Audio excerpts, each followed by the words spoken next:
con otros temas esta mañana. Juan Omar Fierro nos tiene información acerca de esta discusión en la Corte Mexicana sobre la llamada ley Atenco, esta ley Erubiel o Atenco, como le han llamado, para definir el contenido de la misma. Bueno, ¿cómo va esta situación en la Corte Mexicana? Juan Omar, te escuchamos. Buenos días y bienvenido. Carmen, muy buenos días. Pues la Suprema Corte de Justicia de la Nación resolvió que la acción de inconstitucionalidad promovida por el Congreso del Estado de México para revisar esta ley Atenco es improcedente por considerar que es contrario a la ley y a la lógica que 68% de los legisladores mexiquenses impugnen una ley que ellos mismos aprobaron.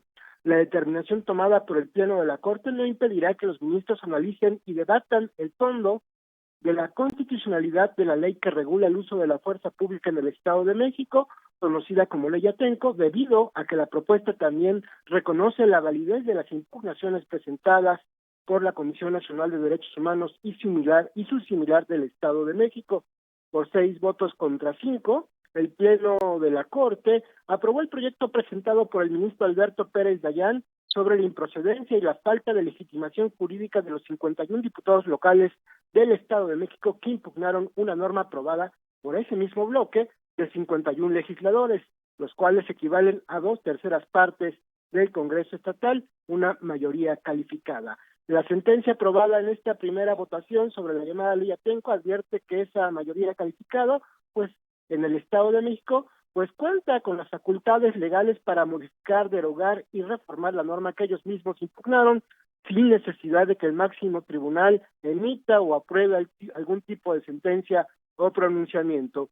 En este marco, pues el ministro Jorge Mario Pardo Rebolledo advirtió que no se puede reconocer la validez de la impugnación presentada por una mayoría legislativa que cuenta con el 68% de la representación en el Congreso del Estado de México, ya que es contrario a toda lógica que el Congreso de esa entidad represente dos posturas encontradas, es decir, defiende y ataca una misma norma en nombre de ese bloque. Vamos a escuchar.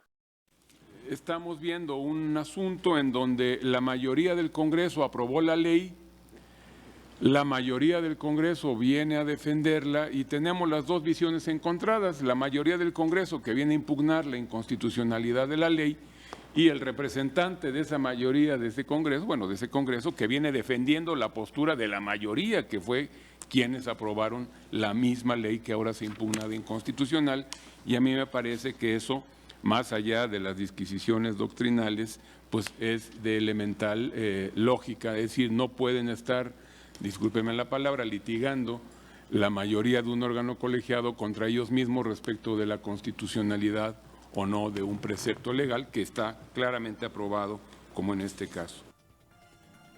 Además, la sentencia que declara la improcedencia de esta impugnación promovida por los legisladores mexiquenses también se deriva de que solo se le hacía una consulta a la Suprema Corte, ya que el Congreso del Estado de México solo preguntaba si eran válidos o inválidos los cuestionamientos que se le hacían a esta ley Atenco en materia de derechos humanos. El ministro presidente de la Suprema Corte, Luis María Aguilar, fue quien se encargó de aclarar que a pesar de que no se analizó esta acción de inconstitucionalidad del Congreso del Estado de México, van a revisar el fondo del asunto, por lo que dijo, no hay ninguna situación indebida en declarar la improcedencia de esta primera impugnación. Vamos a escuchar.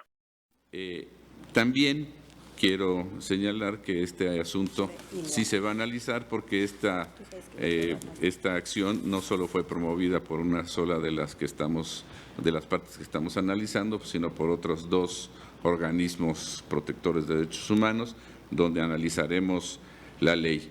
El que no se analice una ley, pues dependerá de que se cumplan con los requisitos procesales que la Constitución y la ley señalan, y no decir que porque no se analice una ley pudiéramos cometer alguna cosa indebida.